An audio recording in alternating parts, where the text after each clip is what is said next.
Passenger safety एक ऐसा मुद्दा है जो हमें अति संवेदनशीलता के साथ रखना चाहिए। इसमें कोई राजनीति की बात नहीं होनी चाहिए और है भी नहीं। और मैं धन्यवाद भी दूंगा मान्यवर सांसदों को, पक्ष और विपक्ष दोनों तरफ के मान्यवर सांसदों ने बहुत ही एक प्रभावी तरीके से और कंस्ट्रक्टिव तरीके से इस विषय को डिबेट के दौरान रखा। मैं आपके समक्ष जो स्टेप्स लिए गए उनकी बात करूंगा पहले, और उसके बाद में उसका जो रिजल्ट आया वो आपके सामने रखूंगा। माननीय अध्यक्ष जी, सबसे बड़ी जो समस्या थी भारतीय रेलवे में, अनमैन्ड रेलवे क्रॉसिंग्स की बड़ी प्रॉब्लम थी, और उसके कारण हर साल कोई न कोई ऐसी दुर्घटना होती थी जिसमें कोई स्कूल बस, कोई ट्रक, कभी कोई स्कूटर अनमैन्ड लेवल क्रॉसिंग बिना व्यक्ति वाली फाटक से क्रॉस करते थे।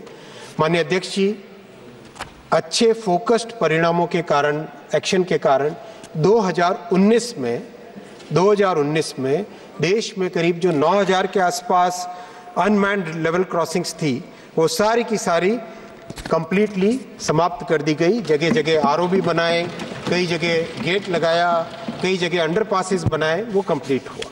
वो एक बहुत बड़ा समस्या का कारण था, वो समाप्त हुआ। अध्यक्ष जी, दूसरा सबसे बड़ा महत्वपूर्ण मुद्दा है, टेक्नोलॉजी का मुद्दा है। ये स्टेशंस का जो कंप्लीट कंट्रोल होता है, वो स्टेशन का कंट्रोल होता है इलेक्ट्रॉनिक इंटरलॉकिंग के माध्यम से। इसको डिजिटल कंट्रोल भी कहते हैं। तो दुनिया के करीब करीब हर बड़े रेलवे सिस्टम में इलेक्ट्रॉनिक इंटरलॉकिंग 1980-1990 वाले दशकों में लग गई थी। अपने यहाँ बहुत ही एक स्लो पेस पे काम चल रहा था। 2004 से 2014 का अगर पीरियड देखें, मात्र 837 स्टेशन इलेक्ट्रॉनिक इंटरलॉकिंग पे कवर हुए थे। लेकिन 2014 से 2024 के दशक में 2964 स्टेशंस को कवर किया गया, और साथ ही साथ उसमें एक ऐसा इनोवेशन लाया गया माननीय अध्यक्ष जी कि विभिन्न मैन्युफैक्चरर्स के जो इलेक्ट्रॉनिक इंटरलॉकिंग सिस्टम्स हैं वो सब के सब आपस में इंटर ऑपरेबल बने। यानी एक मैन्युफैक्चरर का इंटरलॉकिंग ईआई सिस्टम है, वो और दूसरे मैन्युफैक्चरर का ईआई सिस्टम, वो दोनों आपस में इंटर ऑपरेबल बने। उसका इनोवेशन लास्ट ईयर किया, और उसके बाद में अब देश के करीब करीब जो 8000 स्टेशन हैं हमारे, सारे के सारे स्टेशंस को कवर करने का कंप्लीट एक मिशन मोड में काम अभी चल रहा है माननीय अध्यक्ष जी। इसका भी बहुत बड़ा लाभ होगा रेलवे में एक्सीडेंट्स की कमी में, रेलवे में ओवरऑल सेफ्टी में इंप्रूवमेंट में। अध्यक्ष जी, तीसरा बड़ा काम हुआ, सब जगह करीब करीब पूरे देश में जो लोकोमोटिव्स हैं उनके अंदर इंप्रूवमेंट करने के लिए एक नई व्यवस्था लाई गई, और ये कई मान्यवर सांसदों ने उठाया, तो मैं इसमें थोड़ा डिटेल में आपके समक्ष रखना चाहूँगा। कवच की व्यवस्था, और कई मान्यवर सांसदों जी ने, कल डॉक्टर काकोली जी ने भी कहा कि जब ममता दीदी माननीय honourable chief minister of West Bengal जब थी यहाँ पर, रेलवे मिनिस्टर थी, तब एंटी कोलिजन डिवाइसेस लगाए थे। मैं इस विषय को बिल्कुल पॉलिटिसाइज न करते हुए बहुत स्पष्ट भाव से केवल तथ्यात्मक रूप से आपके सामने रखना चाहूँगा। माननीय अध्यक्ष जी, ट्रेन्स का प्रोटेक्शन जो होता है सेफ्टी का, उसको टेक्नोलॉजी को कहते हैं ATP, automatic train protection. ATP technology, इसको इस पूरी क्लास ऑफ टेक्नोलॉजी को एटीपी कहते हैं। सारी की सारी दुनिया में, चाहे आप जर्मनी लीजिए, फ्रांस लीजिए, बेल्जियम लीजिए, इटली लीजिए, जापान लीजिए, 1970 के दशक में, 1970 के दशक में एटीपी सिस्टम्स लगने लगे। 1980 और 1990 के दशकों में करीब करीब जितने भी बड़े रेलवे सिस्टम्स थे दुनिया के, सब ने करीब करीब अपने पूरे रेलवे नेटवर्क को एटीपी सिस्टम से कवर किया, और उसमें कई मॉडर्नाइजेशन होते गए। लेकिन एटीपी का माने ये होता है कि अगर ड्राइवर मिस कर जाए सिग्नल को, क्योंकि स्पीड बढ़ती जा रही है ट्रेन्स की, पहले 30-40 kmph की स्पीड्स होती थी, अब 100, 110, 120, 160 इस तरह से ट्रेन्स की स्पीड्स बढ़ती जा रही है। तो लोगों के जो ड्राइवर को सिग्नल को दिखने का समय होता है वो बहुत कम होता जाता है, बहुत स्वाभाविक है, तेज स्पीड से गाड़ी चली तो सिग्नल दिखने का जो समय होता है वो कम होता है। इसीलिए सारी दुनिया ने 1970 और 1980 के दशकों में ये टेक्नोलॉजीज लगाई। अनफॉर्चुनेटली 58 साल के कार्यकाल में भी कांग्रेस के ये टेक्नोलॉजी 2014 तक भारत के एक भी किलोमीटर रेलवे नेटवर्क पे नहीं लग पाई। मैं धन्यवाद तो दूंगा कि कई एक्सपेरिमेंट्स किए, लेकिन किसी भी एक्सपेरिमेंट के पीछे जो मेन फोकस होता है वो एक्सपेरिमेंट और जिस एक संवेदना के साथ बहुत ही एक तरीके से एक प्रोजेक्ट को या किसी भी एक नए टेक्नोलॉजी को लाना होता है, वो भावना के साथ नहीं किया गया। जब एंटी कोलिजन डिवाइसेस लाए गए 2006 में, करीब 1,500 किलोमीटर लंबे ट्रैक्स पे लगाए गए थे। लेकिन अध्यक्ष जी, किसी भी सेफ्टी सिस्टम का प्राइमरी पॉइंट होता है SIL certification, safety integrity level का सर्टिफिकेशन। अध्यक्ष जी, इंडस्ट्रियल वर्ल्ड में मैं चूंकि एक इंजीनियर हूं और ये इसी दुनिया से आता हूं, मेरा राजनीतिक अनुभव बहुत कम है, न के बराबर है। इस दुनिया में अध्यक्ष जी, safety integrity level 1, level 2, level 3 और लेवल 4 ये एक प्राइमरी चीज होती है किसी भी सेफ्टी सिस्टम में। अनफॉर्चुनेटली एंटी कोलिजन डिवाइसेस का कोई सेफ्टी सर्टिफिकेशन था ही नहीं, और लगाने के बाद में करीब 7 साल तक उसको सुधारने की कोशिश की गई, लेकिन 2012 में उसको फेल घोषित करके उसको अबैंडन कर दिया गया था। मैं इसमें कोई राजनीति की बात नहीं करना चाहता। ये काम करने की जो पद्धति है, रेलवे जैसी इंपॉर्टेंट सिस्टम को जो फोकस देना चाहिए वो फोकस नहीं था, और वो फोकस आज है। ये मैं स्पष्ट तौर पे रखना चाहूँगा अध्यक्ष जी। इसीलिए एक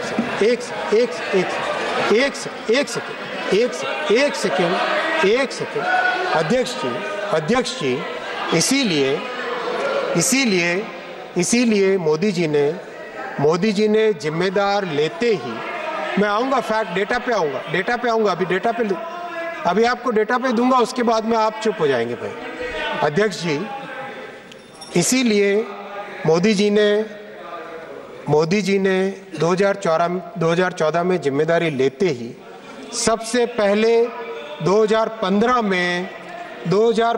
में ऑटोमेटिक ट्रेन प्रोटेक्शन सिस्टम को डेवलप करने का उन्होंने संकल्प लिया। 2016 में कवच के पहले ट्रायल्स हुए, इसका नाम तब TCAS था, ट्रेन कोलिजन अवॉइडेंस सिस्टम, जो कि एक जेनेरिक टर्म है। 2019 में इसको सर्टिफिकेट मिला। ये सर्टिफिकेट इतना डिफिकल्ट होता है, SIL level 4, SIL 1, SIL 2, SIL 3, SIL 4 highest level का सेफ्टी का सर्टिफिकेशन होता है।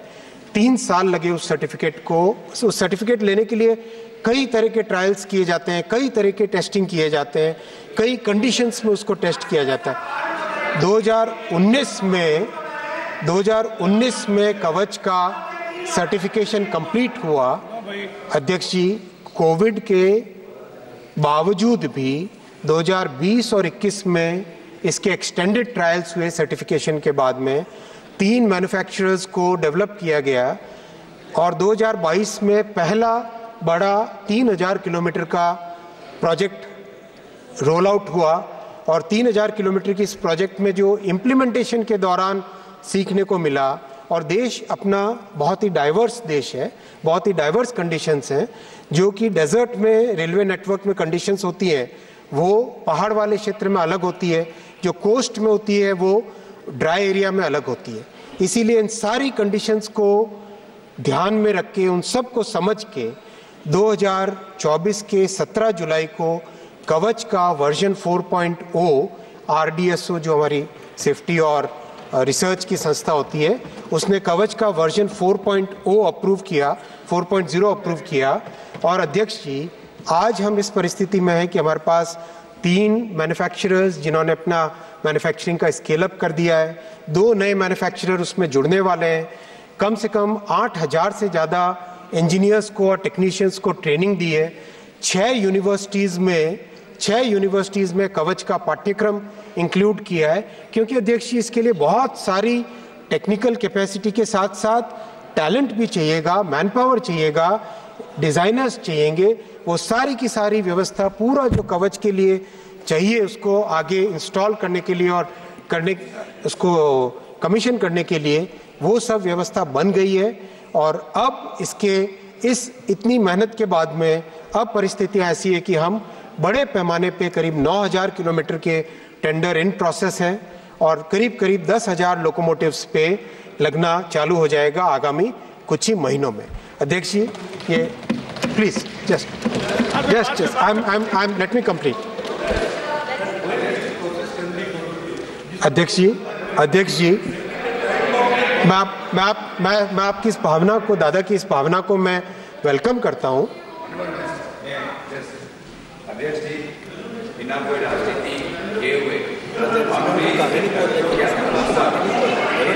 अध्यक्ष जी मैं मान्यवर सांसदों की भावना का सम्मान करता हूं। अध्यक्ष जी मैं आपके सामने ये भी रखना चाहूंगा कि जो हमारे जिन देशों के, मैं बिना किसी देश का नाम लिए, एक सेकंड दादा, प्लीज लेट मी कंप्लीट दादा, दादा प्लीज लेट मी। अध्यक्ष जी, माननीय अध्यक्ष जी, बिना किसी देश का नाम लिए मैं कहना चाहूंगा कि हमारा करीब 70,000 से ज्यादा किलोमीटर का रेलवे नेटवर्क है। उससे काफी कम संख्या आधे रेलवे नेटवर्क की साइज वाले देशों ने अध्यक्ष जी करीब 20 साल लगाए। अध्यक्ष जी करीब 20 साल लगाए एटीपी सिस्टम को इंस्टॉल करने पे। मैं आपको इतना भरोसा दिलाना चाहूँगा माननीय अध्यक्ष जी, और आपके माध्यम से संपूर्ण देश को इतना भरोसा दिलाना चाहूँगा कि कवच के रोल आउट में कोई कसर नहीं छोड़ेंगे, जी जान से मेहनत करेंगे, दिन रात लग के इसको कंप्लीट नेटवर्क में देश के हर किलोमीटर पे लगाने का पूरा प्रयास करेंगे। माननीय अध्यक्ष जी, और भी कई स्टेप्स लिए गए, जिन स्टेप्स का अगर विवरण दें तो सेफ्टी पे जो मेहनत हुई है वो आपके समक्ष आएगी। अध्यक्ष जी, ट्रैक फेलियर सबसे बड़ा विषय होता था, इसीलिए ट्रैक्स पे बहुत फोकस करके आप देखें यूपीए के 10 वर्षों में करीब 32,000 किलोमीटर का ट्रैक का रिन्यूअल होता था, उसकी जगह 43,000 किलोमीटर का रिन्यूअल हुआ एनडीए के 10 वर्षों में। हाई क्वालिटी जो 60 किलो की रेल्स होती हैं, जो कि बेटर क्वालिटी की बैटरी स्ट्रेंथ वाली रेल्स होती हैं, वो मात्र 57,000 किलोमीटर पे लगी थी यूपीए के 10 वर्षों में।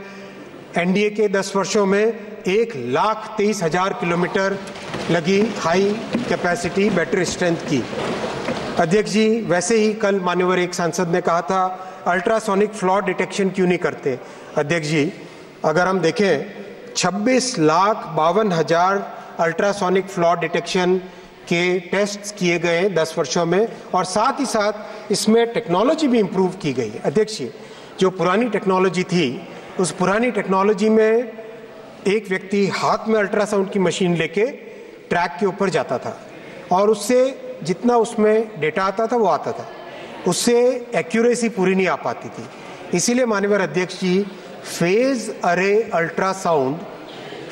अरे अल्ट्रासाउंड मशीन का प्रोक्योरमेंट किया गया है, उसको डेवलप किया गया है, और करीब हर जोन में फेज अरे अल्ट्रासाउंड मशीन्स लगा के, ताकि ट्रैक्स में कोई भी गड़बड़ हो तो उसको अच्छे से तुरंत उसको समझा जा सके। और मैं आपको एक बहुत छोटे से उदाहरण के साथ समझाना चाहूँगा माननीय, मैं पेपर का उपयोग करूँ अगर आपकी अनुमति हो।